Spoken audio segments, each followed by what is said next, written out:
In the southern Alps of New Zealand, storms swallow evidence like paper in fire. A young tramper, Daniel Reeve, signed no hut log, left no clear track, and sent one text that scheduled itself long after silence. Search teams found nothing but wind-scraped stone and a notebook page torn from its spine. Every report reads the same conditions: extreme. Outcome unknown. This story is not about rescue, nor recovery. It is about what was erased and what stayed missing. Before we begin, tell us in the comments where you're watching from today. And if you want more stories like this, don't forget to subscribe. Daniel Reeve drove into Arthur's Pass in late March, the southern sky already building cloud over the ridgeline. He was 27, tall, lean, and practiced in tramping across rough ground. Locals had seen him before in smaller valleys, keeping to himself, carrying no more than a weatherproof pack and one walking pole. His car rolled into the gravel car park at 3:45 p.m. The last security camera on the Department of Conservation hut shed caught his frame at 4 p.m. exactly. He wore a dark jacket, boots sealed with fresh polish, and a small pack strapped tight. The camera lens flickered once in the wind. He passed from its angle and walked up the trailhead. The storm warning had gone out by 6 p.m. Meteorological service bulletins described high alpine winds gusting over 80 kilometers per hour and heavy sleet driving across the higher passes. Other trampers had turned back. Daniel did not. His car stayed locked. Windows rolled, dust still warm on the hood from its climb. He had not left a note. He had not called ahead. He walked into a storm that was moving down the valley faster than daylight. By 8 p.m., the first sheets of sleet had turned the trail into mud. The Department of Conservation hut lay several kilometers ahead, reached only by steady climbing. Hikers typically signed their names, time of arrival, and direction of travel in a logbook at the hut entrance. This system had functioned for decades. A forensic ledger against disappearance. The hut was fitted with a steel stove, bunk beds along the wall, and the book chained to its shelf. The following morning, when a caretaker checked the hut, the stove was cold, bunks lay untouched. On the logbook page for March 28th, names appeared in orderly handwriting: 2 German tourists, a retired couple from Dunedin. A university group of 3. Beneath them, space for the next tramper's signature remained blank. No line carried Daniel Reeve's name. The pen dangled from its string, ink unbroken. The absence was exact. The space was there, but nothing marked it. His sister, Rachel Reeve, first noticed his silence at 10 a.m. She had grown used to his habit of brief messages during hikes, a text like "made hut safe" or "storm but fine." Nothing arrived. When calls went unanswered, she waited through the day, pacing her Christchurch flat, watching the weather warnings escalate. By evening she called local police. Investigators logged his car still parked at the trailhead, no damage, locked, and empty of gear. Its placement matched the time-stamped CCTV frame from 4 p.m. the day before. That image became the first forensic anchor in the case file. Daniel stepping away from his vehicle, face obscured by a cap brim, shoulders squared under his pack. From that moment on, no verified record existed. Search and rescue deployed the next dawn. Helicopters strained against wind. Unable to enter the pass, ground teams advanced in pairs but were forced back by sleet. They recorded no new tracks in the snow above 1,500 meters. Dogs could not scent through driving ice. The file grew by one line: subject not located, conditions extreme. Daniel's name should have been in the hut book. Instead, The empty line remained, preserved under smudges of others' signatures. The caretaker swore the page had not been torn, stained, or altered. Police photographed the ledger. Later analysis of the surrounding entries showed clear ballpoint impressions, but under the blank space there was none.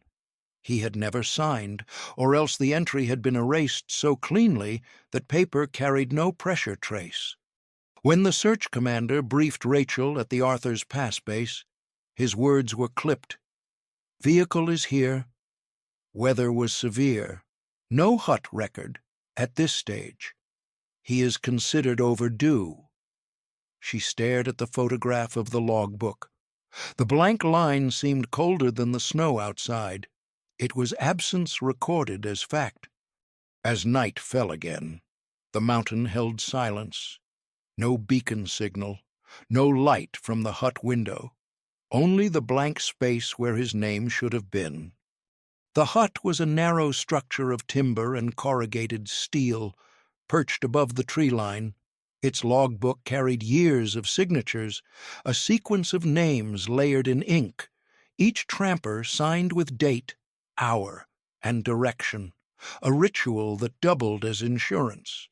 When caretakers flipped the chain-bound ledger to March 28th, they expected Daniel's line. Instead, it stood empty, the pen hanging where it always hung, ink reservoir half full. The missing entry turned the page into an artifact. It was not just paper, it was the first break in continuity. Rachel Reeve drove up from Christchurch 2 days after reporting her brother missing. She met the caretaker, Miriam Cole, a woman in her 50s with sun-cracked skin and a steady hand. Miriam showed her the hut interior, metal bunks stacked 3 high, the cast-iron stove sitting dormant. Dust on the grate suggested it had not been lit in days. No food packets, no discarded wrappers, only stillness, as if no one had crossed the threshold. Rachel touched the bunk rail, feeling cold steel, then opened the ledger to the blank line. She whispered her brother's name once, then closed the cover. Forensic teams lifted the logbook for analysis. Under ultraviolet, they examined pressure marks in the fibers. Names above and below showed deep impressions, grooves of consistent pressure. The space where Daniel should have signed showed none. It was not erased. It was never written. The absence became data. Another entry in a file that kept growing without conclusion. Rachel returned to the hut later with 2 officers. She opened the stove door and found blackened fragments of paper. Most had turned to ash. But one edge remained, curled and brittle. The fragment bore half a word in blue ink. It looked like Mar, the first 3 letters of March. Laboratory examination confirmed it came from the same paper stock as the logbook. The implication was sharp, a page torn, fed to the stove, then half burnt. Yet the logbook appeared intact. No pages missing, no binding disturbed. The fragment stood alone, unexplained. Detective Senior Sergeant Paul Harker joined the case from Greymouth. He requested handwriting samples from Daniel's past journals, comparing them against the fragment. Too little ink survived for a match. Still, the presence of partially burned paper in a stove that had not been used for warmth unsettled him. His report noted possible tampering of hut records cannot be excluded. The phrase became a hinge in the investigation. Was Daniel ever there, or had someone else made sure his name vanished? Rachel spent the night in a nearby lodge, her phone on the table beside her. She reread her brother's last confirmed message from days earlier. Heading up. Should be fine. She stared at the timestamp. 3:20 p.m., the same day CCTV caught him in the car park. After that, nothing. She pressed the screen until the display dimmed. At dawn, investigators combed the hut exterior. Snowdrift piled against one wall. Wind had scoured footprints away. Only a single indentation remained beneath the eaves. Shape unclear. Pressed into mud before frost hardened it, they cast it in plaster. A shallow oval lacking detail. The file logged it as indeterminate origin. Rachel watched as they packed it into a box. It looked nothing like her brother's boot tread. It looked wider, heavier. The hut itself became evidence. Every item catalogued, every surface swabbed. No fingerprints matched Daniel's. Dust coated the shelves without disturbance. The only trace linking him remained outside. His car in the trailhead lot, locked and waiting. The hut gave nothing back. Rachel folded the burnt fragment into her pocketbook. She was not supposed to keep it, but she did. Later, she would open it in private, trace the edge with her nail, and stare at the incomplete word. It became a relic. Fragile proof that something had been written and then destroyed. That night, the storm cleared. Stars stretched sharp across the alpine sky. Search teams resumed sweeps, marking coordinates on laminated maps. Yet the hut stayed silent. The logbook page remained unchanged, a blank in a chain of signatures. Miriam closed the ledger and set it back on its shelf. The hut carried no more answers. Only the burnt scrap remained, whispering absence through ash. Snow hammered the ridges above Arthur's Pass as search teams assembled at first light. The storm had broken, but its damage lay everywhere. Trees snapped along the valley floor, branches buried under ice. Wind still swept snowdrifts across switchbacks, erasing any trace left in mud. By 7 a.m., search and rescue had divided the range into quadrants. Each team carried radios, dogs, and avalanche beacons. Helicopters circled lower ground, unable to rise into cloud that still strangled the upper pass. Rachel Reeve stood at the command post, her face tight beneath a hood. She watched lines of fluorescent jackets vanish into fog. The ranger leading one unit, Tom Whitaker, held her gaze before stepping off. He had worked in the park for 15 years, accustomed to recovery more than rescue. He carried a laminated map with grids penciled by hand. His notes marked recent rockfalls, creeks swollen past safe depth, and avalanche scars. He knew the terrain better than anyone. He also knew the futility of finding prints after 2 days of sleet. Teams spread out, dogs strained against harnesses, noses low, but the cold blunted their scent. By noon, one handler reported a partial boot print, edge preserved where snow had slumped against stone. Tom arrived with a camera. The tread showed 3 hexagonal blocks, shallow but distinct. He measured length 28 centimeters. Daniel Reeve's hiking boots, purchased in Christchurch months earlier, matched that dimension. The fragment was logged, photographed, and plastered. The cast hardened in the snow as radios crackled updates. The print ended at the edge of an avalanche scar. Beyond it, the slope collapsed into rubble, snow piled deep under shattered ice. Tom scanned the scar through binoculars. No trace of descent, no broken line of travel. The print simply stopped.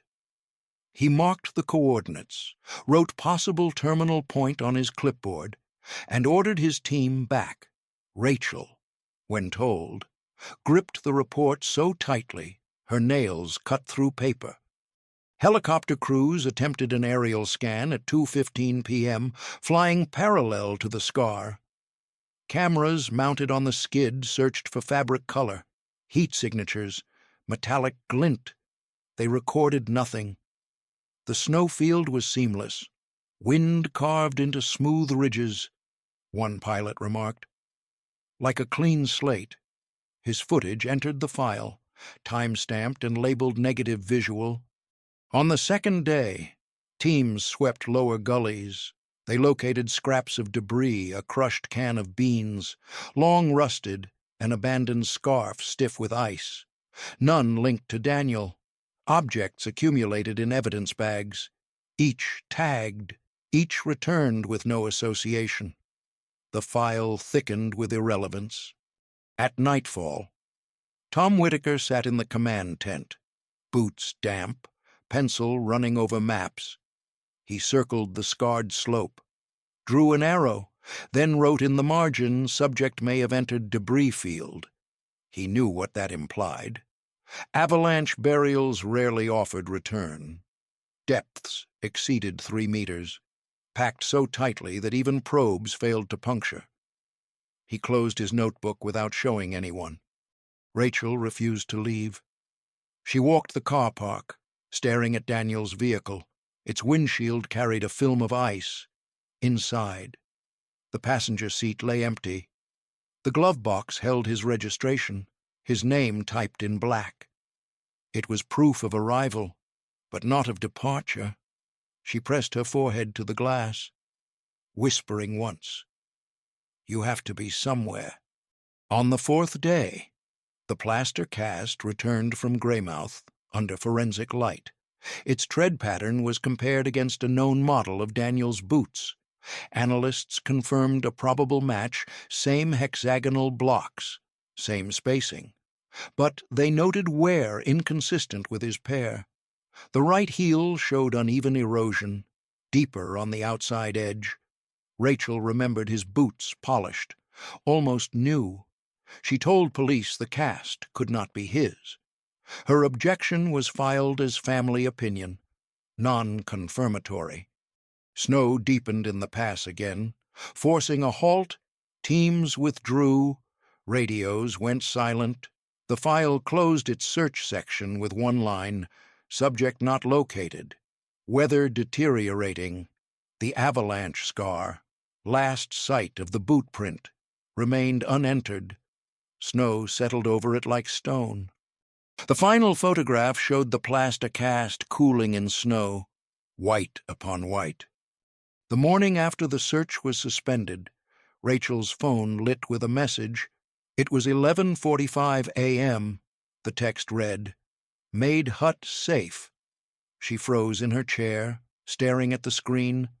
It was the exact phrasing Daniel often used when reaching shelter. Relief flickered for a second, then collapsed. She knew by then the hut had been found empty, its logbook unsigned, stove cold. She called his number immediately. The call rang out once, then fell to silence. No reply, no voicemail. Investigators moved quickly. Telecommunications data showed the message had been drafted the day before, at 4 p.m., then set to delay send. Metadata confirmed it originated from Daniel's device, but not from the hut's location. At that hour, coverage across the pass was non-existent. Engineers traced the signal to a lower repeater tower far from the hut. The phone had been within range of service hours before the storm cut lines. The scheduled text became evidence, a message written in advance, sent long after Daniel was gone. Police requested full battery logs from his service provider. Analysis indicated the device should have exhausted charge by 2 a.m. Cold temperatures accelerated drain, yet the phone transmitted at 11:45 a.m. Either the log data was wrong, or the phone had been powered somehow after. Investigators marked this in red on their report, "Anomaly device active beyond expected threshold." Rachel sat across from Detective Harker in Christchurch headquarters. The detective laid the printout in front of her, highlighting the scheduled timestamp. He wrote this before the storm. It fired on delay. She shook her head. He wouldn't do that. He always sent it when he was safe. Not earlier. Not like this. Her voice flattened. Someone else touched his phone. Teams returned to the hut to sweep again. No handset was located. Snow drifts covered every corner. Ice locked around the posts. Dogs pawed at the frozen ground, but found nothing. The phone remained missing. Technicians reconstructed the message from network records. The phrase, "made hut safe," was identical to two earlier texts Daniel had sent on prior trips. He reused wording like a ritual, short and formulaic, to Rachel. That detail cut sharper. If someone else had drafted it, they had known his pattern. Detective Harker added a new line to the evidence board. Scheduled message mimicry, he circled it in black marker. Beneath it, a photograph of the hut logbook page with the blank space. Two artifacts of absence sat side by side, a missing signature, a delayed message. Discussion in the search tent shifted. Some argued Daniel had scheduled it himself, hedging against storm risk. Others whispered it was planted, a deliberate mask. Tom Whitaker, reviewing his own notes, remembered the plaster cast of the boot print, uneven wear, not new. He wrote quietly, text and tread inconsistent with subject profile. Rachel carried the phone bill home. She traced each line, reading the timestamps like prayers. She imagined him drafting the message at 4 p.m., standing in sleet, finger hovering over the delay setting. She imagined another hand instead, cold, pressing send with intent. Either picture ended in silence. Weeks later, when investigators formally logged the metadata, they used clinical words, "no evidence of third-party manipulation detected." Yet the conclusion only widened the void. The message confirmed nothing. It only proved that Daniel had disappeared while his phone kept speaking. At the next family briefing, Rachel asked one question. If the phone was alive at 11:45 a.m., why wasn't he? No one answered. The evidence board gained another pinned photo, a screenshot of the message glowing against black glass. Beneath it, handwritten in ink, 3 words, "not sent alive." When the thaw came, it came fast. Sheets of ice cracked from the tree line, rushing down gullies and washing the slopes clean. Search and rescue resumed, this time with forensic intent rather than hope. In May, 2 months after Daniel vanished, a team hiking along the eastern ridge noticed color breaking through meltwater, a flash of red half-buried beneath slush. Tom Whitaker arrived first. He brushed back the snow with gloved hands. A single glove, red nylon with a black rubber grip, lay palm up against a granite slab. It was frozen stiff. No companion glove appeared nearby. The melt had shifted terrain meters at a time. The glove was lifted with forceps and placed into a sterile evidence bag. Forensics scanned the lining.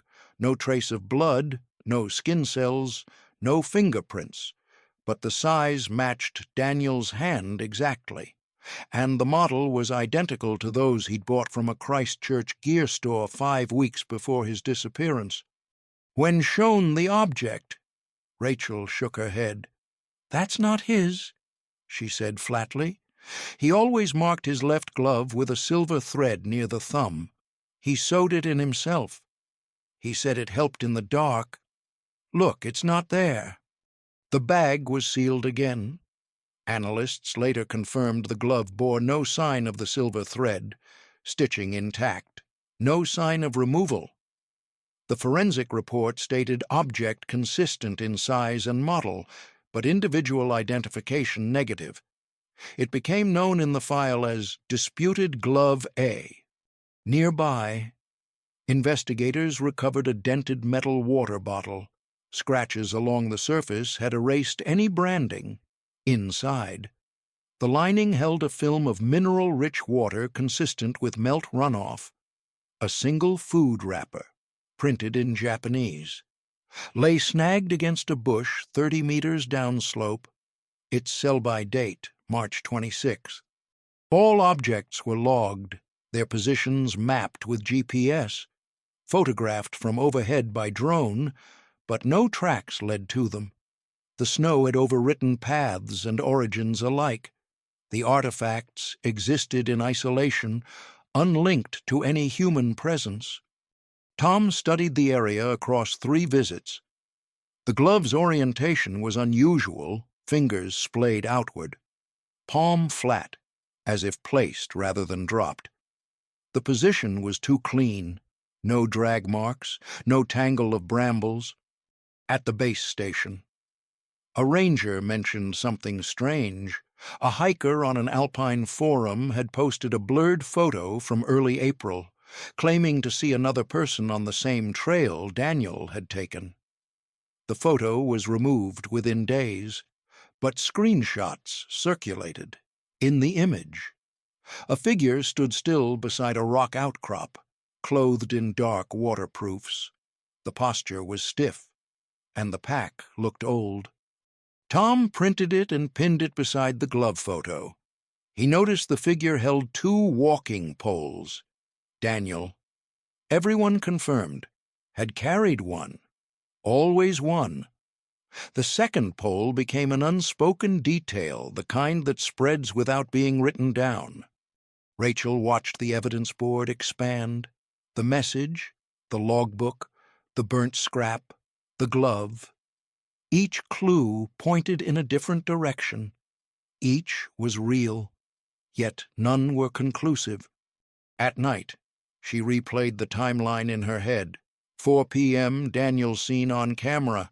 6 p.m., storm warning escalates. Unknown hour, hut not reached, no log signed. 11:45. a.m. next day, scheduled text arrives. May glove found, not his.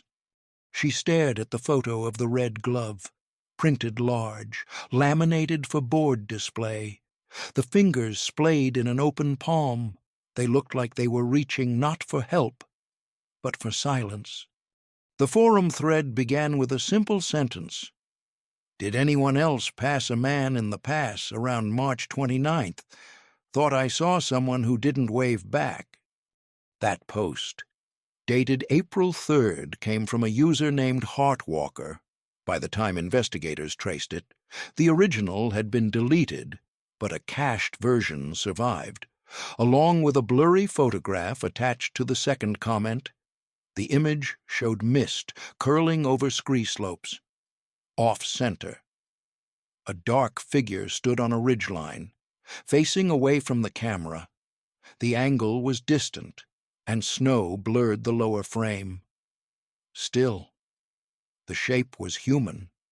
Detective Harker traced the poster's IP address to a backpacker hostel in Queenstown, a hiker named Leon Hart, 31 from Dunedin, confirmed he had taken the photo.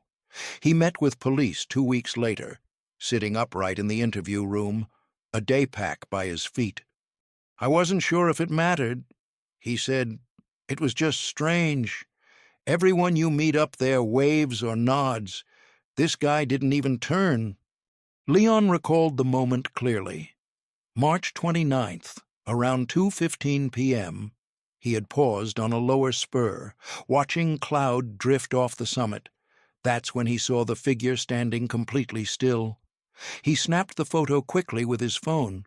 It looked like he was waiting. He added, not resting, just standing. The image went into evidence as Photo 6C. Analysts ran pixel enhancement and determined the figure held 2 poles.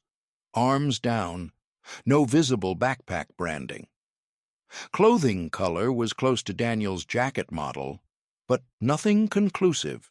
Investigators overlaid wind patterns from that day, gusts up to 60 kilometers per hour. Snow thick enough to obscure the lower slope. No other hikers reported passing a man in that location. Rachel viewed the image in silence. She said, "That's not Daniel's stance. He leaned when he stood still. Always did." Leon insisted he had seen the figure move just after the photo. He stepped back behind the rocks, then gone. No sound, No trail. Detective Harker requested Leon's full route GPS data. It showed his path clearly and confirmed he had not crossed near the hut. His presence in the area was legitimate. His photo, however, remained unexplained. The search team revisited the site. They found no prints, no dropped gear, no signs of presence. But 20 meters below the outcrop, beneath compacted melt and scree, lay a fresh scar in the earth. Loose gravel, disturbed roots. Frost cracked unnaturally. Forensic teams brushed it open and located fragments, broken bark, a torn food wrapper, and a rusted spoon. None were conclusive. The spoon bore no fingerprints. The wrapper had faded ink. The tree roots were consistent with environmental collapse, not tampering, yet Tom Whitaker marked the slope on his map with a black X. He wrote beside it, "Observed anomaly beneath sighting location." The forensic detail no one could explain lay in the slope itself. A soil core pulled from beneath the scar revealed compacted snow layers dated to late March, but shifted unnaturally in vertical bands, as if something had moved them, slowly, after the storm. Geologists called it subsurface disturbance. Rachel called it something else. He was down there, she said, and someone stepped on him. At headquarters, the evidence board grew tighter. The blurred figure, the glove without thread, the message sent from a dead phone. Detective Harker updated his timeline. 2:15 p.m., Leon Hart photo. 3 p.m., anomaly found below. Gap, no confirmed trace of Daniel past 4 p.m. March 28th. Rachel printed the photo, drew a red circle around the figure, and pinned it above her desk. Beneath it, she wrote in pencil, "Who stands still in a storm." It was a cold morning in late June when hut caretaker Miriam Cole discovered the torn page. She had returned to the same structure she'd swept clean in March this time, checking for spring readiness before peak season. The hut stood quiet, stove untouched, logbook replaced. But as she lifted the bottom bunk mattress, something caught on the rough edge of a splintered wooden slat. A corner of paper, frayed and damp, peeking from the dust. She slid it out carefully. It wasn't the logbook paper, no signature grid, no binding holes. This sheet was torn from a small, spiral-bound notebook. The paper was water-warped and thin, but writing still clung to the fibers. Uneven strokes, blue ink, letters compressed as if written fast. It read, March 28th. Whiteout came fast. Can't see. Wind too loud to think. Heard noise below rocks. Thought it was a bird. Not a bird. Waiting to see if it leaves. 3 lines. One torn corner. No name. No signature. But beneath the final sentence, a fragment remained just 4 words, underlined twice. I'm not alone. Forensics confirmed the ink matched Daniel's usual brand of ballpoint. The pen style was consistent with a set Rachel had given him for his birthday, the same kind he carried on tramps, tucked in a side pocket with a waterproof notebook. Investigators compared the handwriting to older journals. While several letter forms matched especially the downward loop of the lowercase g, the sample was too short to certify full authorship. Still, the consensus was strong enough for the report to label it probable match. Rachel received the page in a sealed plastic evidence sleeve. She read it once, then a second time without breathing. He heard someone, she said. He wrote it down. He didn't panic. He waited. The torn edge led to more questions. If the notebook had remained in the hut, where was the rest? Why would one page be torn, hidden under a bunk, and the remainder gone? Searchers pulled the room apart, checking inside ductwork, behind stove panels, under floorboards. Nothing, only the single page, hidden, forgotten, or deliberately left behind. Detective Harker reviewed visitor logs from the week following Daniel's presumed disappearance. Several trampers had passed through. One name drew his attention: Evan Mercer, a 45-year-old from Hamilton, logging March 30th in from Crow River, heading out next day. He'd signed the log 2 full days after Daniel should have.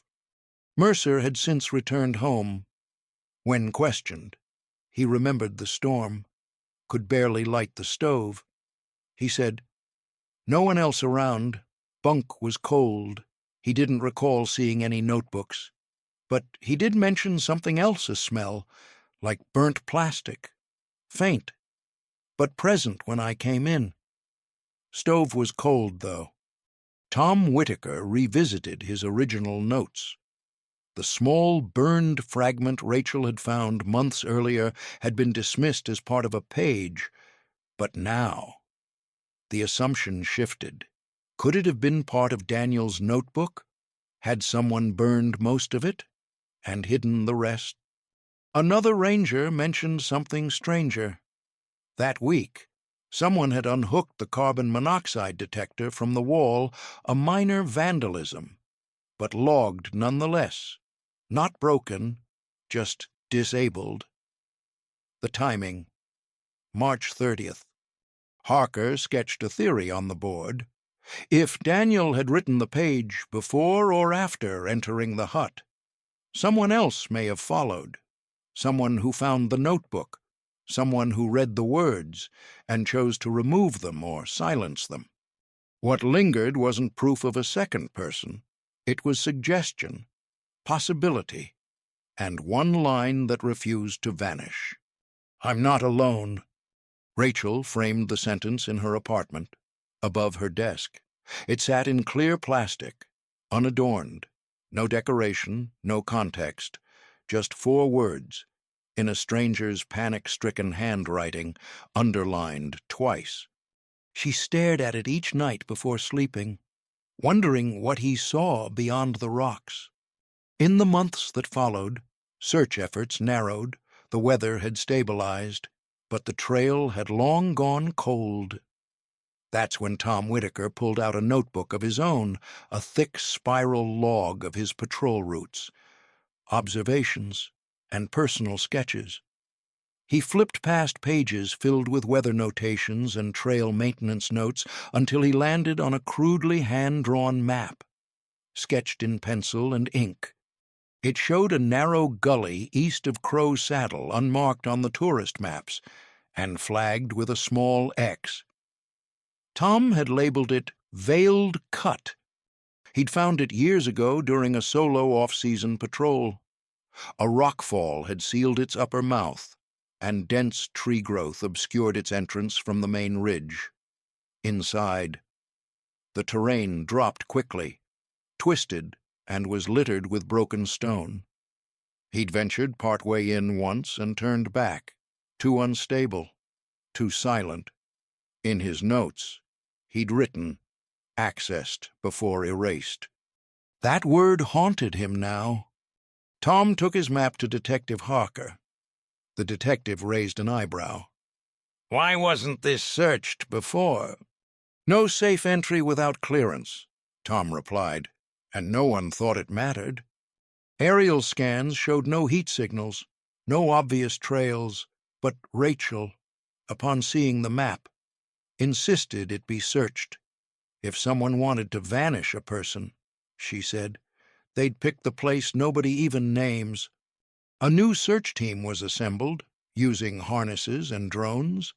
The veiled cut revealed itself as a glacial gash, steep walls, deep shade, and a half-frozen stream coursing at its base. Within 10 minutes of descent, the team uncovered anomalies. First, a boot scuff on a moss-covered boulder deep enough to break surface, angled upward as if the wearer had slipped, then caught balance. Second, a scrap of silver thread, less than a centimeter long, snagged on bramble. Lab tests later confirmed it to be polyester, matching the type used in outdoor glove stitching. Rachel, upon hearing, whispered, "That's his third." And most unsettling was a tarnished camp spoon embedded in soil near the streambed. Unlike the earlier spoon found under the ridge, this one had initials scratched into its neck, DR, faint, almost worn smooth, but present. Rachel confirmed he etched his initials onto all his field gear. He said if he ever dropped it in a creek, it'd still be his. Forensics examined the spoon. No usable fingerprints, but mineral deposits matched meltwater from the same gully. It hadn't drifted in. It had been used there. Even more unsettling were GPS logs from prior search passes. The coordinates for the veiled cut had been excluded from every earlier sweep. SAR reports labeled the region unstable non-essential and moved search zones elsewhere. The implication was clear. The gully was a blind spot, a deliberate one, whether by protocol, oversight, or something else. No one had gone in until now. Tom marked it again in red. Someone knew this wouldn't be checked. Rachel stared at the updated map, her hand tracing the red path into the cut. He might have run there, she said, to hide, or he was taken. At Police HQ, the caseboard changed again, a new column, unsearched zones, entry after storm, recovered objects, not co-located. Why notebook fragment? Timing unclear. Gully mentioned, no. But what the gully truly offered wasn't evidence. It was a feeling of terrain bent inward, of isolation so complete that a man could vanish not by force, but by design. And the question it raised wasn't who went in, it was who came out. The first whisper came from an online forum buried beneath mountaineering threads. A user with the handle EdgeFreeze posted a cryptic sentence. "Crow Saddle not safe. They know where the gaps are. Stay above tree line." The comment appeared for less than an hour before being removed, but it was screenshotted, passed between backcountry groups and amateur sleuths who had followed the Reeve case for months. Detective Harker's inbox began to flood. Some messages claimed sightings, others speculated on smuggling, old gold mining tunnels, or even paramilitary training zones deep in the range. Most were noise, but one email stood out. It came from Dean Collier, a retired hunter from Westport. He stated plainly that in April, nearly 3 weeks after Daniel disappeared, he had found fresh boot prints in an area just west of the veiled cut. "I don't go talking to cops usually," he wrote, "but those weren't hiker prints. Heavy boots, pattern wrong, and I know what's usual up there." Harker arranged a meeting. Dean was 64, limping slightly from a fractured hip years prior. He spoke slowly, measuring each word like ammunition. "I was setting traps west of Crow Ridge," he said. "Saw prints in soft ground where it shouldn't have been wet that long. Looked like someone circled the area, paused, then stepped back the same way. He hadn't reported it then. He didn't want park rangers asking about trapping lines, but the Reeve story had begun to itch at him. Something about the pattern bothered him. Dean agreed to guide a small forensic team to the location. The soil was now dry and hard, but he'd marked the site with stones. Forensic analysts used ground-penetrating radar to locate compacted impressions beneath the top layer. A cast was made. The result showed a heavy boot with a distinct lugs pattern, 5-pointed stars in a staggered line. Not Daniel's. He wore lightweight tramping shoes with hexagonal rubber pads.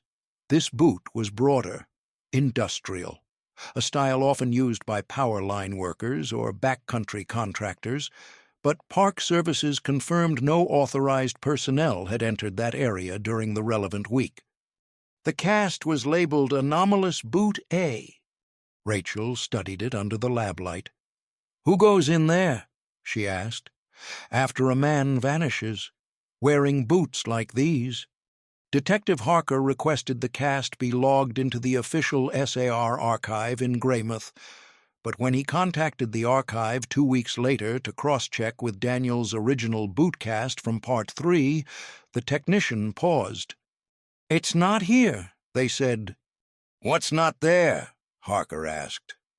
"Bootcast 4B, the original Reeve one, gone. Log says it was checked out by a temp ranger named Keller, but we have no Keller." A quiet moment followed. Rachel stood in the hallway as Harker relayed the news. Her jaw tensed. Her voice lowered. "They're cleaning the board," she said, "one piece at a time." The station's evidence board shrunk that week. One cast missing, one cast unexplained, one message scheduled from a dead phone, a glove no one claimed, a page torn and burned. The cold forensic logic had begun to crack. What remained weren't conclusions, only echoes. Harker updated his field notes. "Possible second party present in same zone, post-disappearance. Object removal confirmed. Intent unclear. Forensic pattern now favors external interference, environmental loss." But the system didn't chase shadows. It required a body, a confession, a witness. And the man who might have known more than anyone, the one who signed the hut log 2 days after the storm had left the country. A single sheet remained on the whiteboard, the cast, grainy under lab light, with 5 pointed stars burned into plaster. Someone had circled it in red.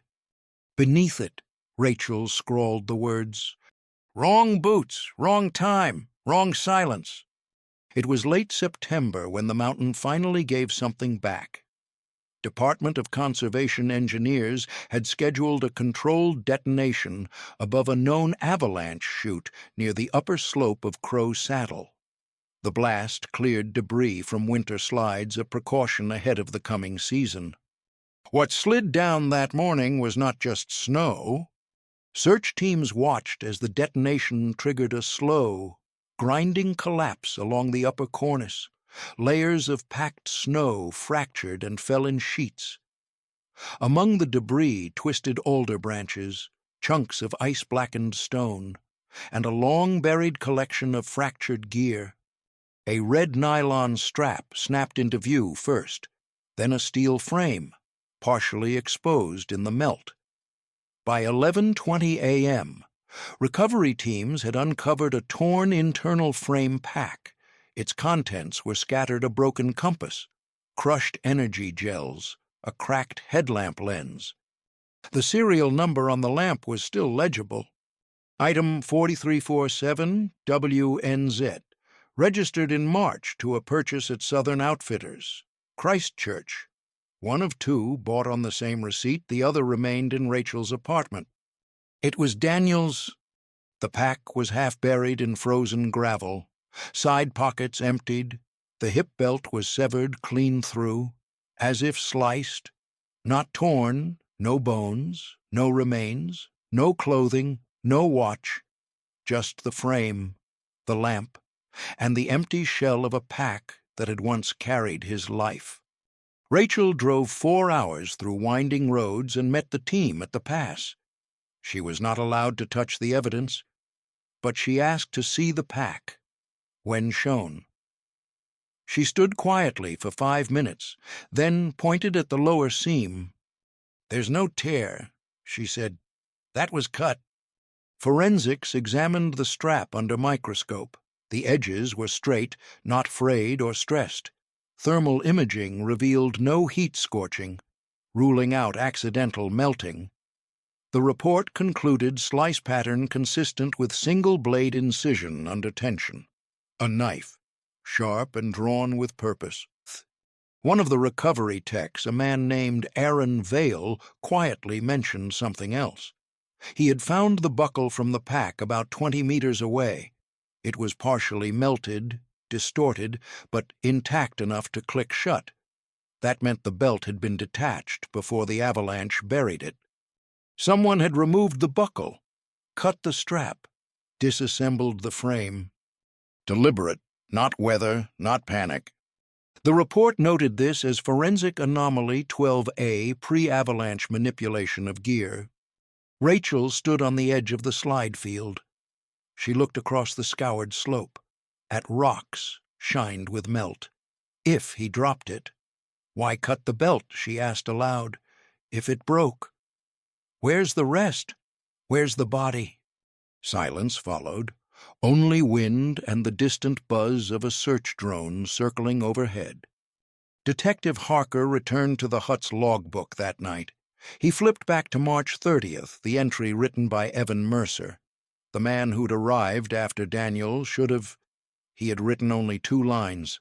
Snow rising at pass. Stove didn't work. Logs seem off. The phrase stayed in Harker's mind. Logs seem off. He pulled Mercer's entry again. Handwriting analysts reviewed it. The conclusion came slowly, reluctantly. Portions of March 30th log entry exhibit mechanical tremor in strokes, indicative of stress or fear during writing. Mercer had been scared. The final artifact of the day was small, a single hiking pole, found wedged in glacial runoff a kilometer downhill from the avalanche site. It matched Daniel's model. Lightweight aluminum, rubber grip worn smooth. Forensics examined the tip under a microscope, traced deposits of fiberglass. Not from rocks, from a backpack frame. The pole had struck metal before it vanished beneath the ice. As Rachel left the station that night, she paused in the doorway. "There's no mistake," she said.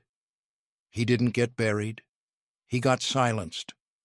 The last photo on the evidence board was a close-up of the cut belt strap, the edges too clean, the incision too final. Below it, in marker, someone had written, "No fray, no tear, no accident." By October, the Reeve investigation reached the final procedural stage allowed under New Zealand law, the coroner's inquest. The courtroom was plain, fluorescent lights, pale carpet, a long table covered in exhibits' aerial maps, gear fragments, plaster casts, time logs, and stills from surveillance. The gallery was nearly empty. Rachel sat in the front row, alone. A black folder on her lap contained everything that still didn't fit. Detective Harker gave his testimony first. He walked through the timeline, Daniel's last confirmed sighting at 4 p.m., March 28th, the unsent text, the glove, the broken strap, the headlamp.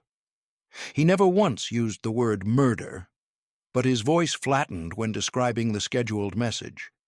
It was sent from a device that should have been dead for hours, and the message matched phrases Daniel used previously.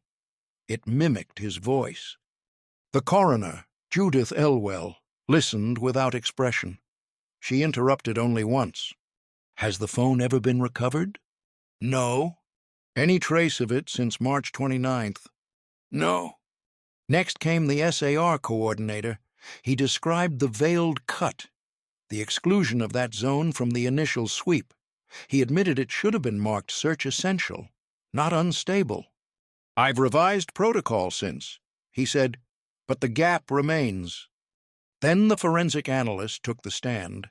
The pack frame was presented, the belt strap passed around in a sealed case. A diagram showed the incision. Elongated single-pressure cut. She said, "No shredding, not consistent with environmental tear." Elwell leaned forward. "Could it have been self-inflicted?" The analyst paused. "Possibly, but without context. The cut suggests removal of gear, not survival behavior. That strap was sliced clean." The gallery stayed silent. Not a single press camera. No reporters. Just Rachel, a judge, and evidence boxed on 3 sides of the room. Then came the moment that should have changed everything. An officer presented the message log from Daniel's provider, a clean printout showing the 11:45 a.m. text, sent hours after his presumed disappearance. "And how do you explain its delivery?" Elwell asked. "We don't," the officer said. The phone's battery logs showed expected depletion by 2 a.m. Either the phone retained power under extreme cold, or it was recharged.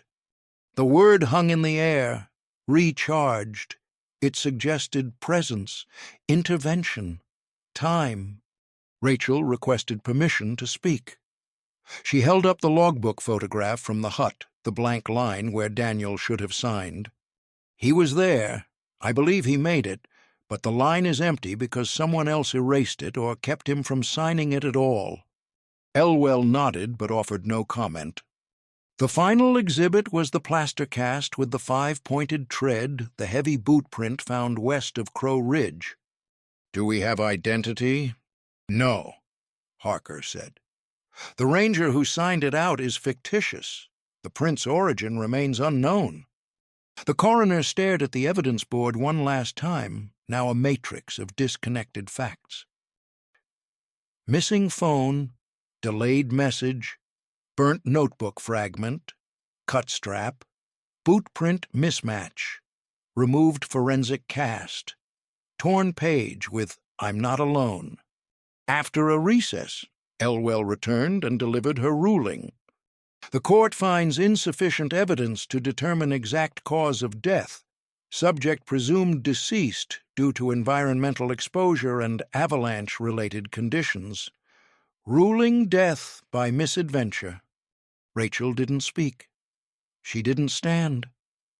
She watched as the words were entered into the record, the same record that had lost casts, overlooked zones, and failed to ask the right questions. The inquest closed. The evidence was boxed, most exhibits filed away.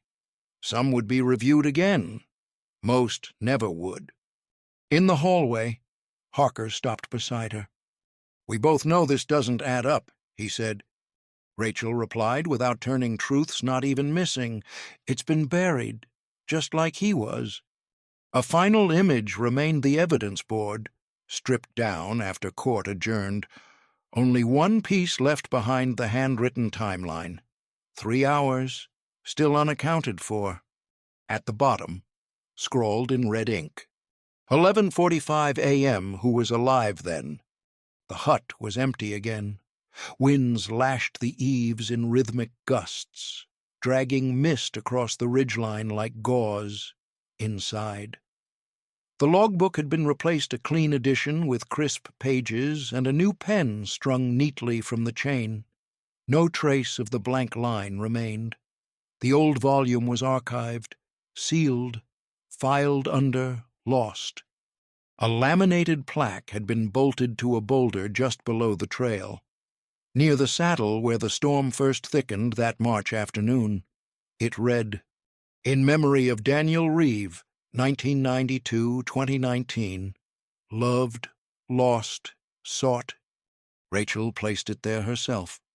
She came up once a year after that, stayed quiet, made no speeches, left no flowers, only stood. One trip. She brought a new pair of gloves and laid them neatly on the lowest bunk inside the hut.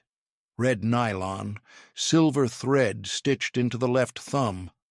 A match. By 2021, the case was officially closed. Media stopped asking. Volunteers pulled their search threads offline. Alpine rangers cycled out. Even Tom Whitaker retired, leaving behind his field notes in a locked drawer. But systems remember things even people forget. In November, a junior technician auditing the Department of Conservation's back entry logs noticed something odd. The hut's solar sensor, designed to trigger maintenance logs based on light variation, had activated at 3:17 a.m. on April 2, 2019. The reading lasted 23 seconds. Then the system returned to idle. The hut had no lights, no panels wired for motion detection. The sensor had recorded presence, in pitch dark, at an hour when no rescuer had been nearby. It was filed under low-priority data mismatch and left unanalyzed in Christchurch. Rachel kept every item the police returned: the torn notebook page, the headlamp lens, the photo of the figure on the ridge. But the one she looked at most often was the forensic cast. They had let her keep the wrong one. 5-pointed treads, staggered. Not Daniel's. Never was. Yet someone had stood on that slope, someone whose name would never be entered, whose footprints passed without comment, whose shadow kept pace long after the search was called off. She sometimes imagined what it looked like, that last hour before the storm, the moment the trail turned white, the wind too loud for sound, the gloves slick with melt, the notebook page torn, the belt cut clean. Not panic, not flight, just the slow removal of identity. The final update in the file came not from evidence, but from decay. A park worker photographed the memorial plaque in May 2022. The bolts were rusted through, the plaque itself gone. No trace of it remained. The hut logbook continues. Daniel's name is not in it. The last entry left by a hiker on a fogged-in August morning read, "Quiet night, stove cold.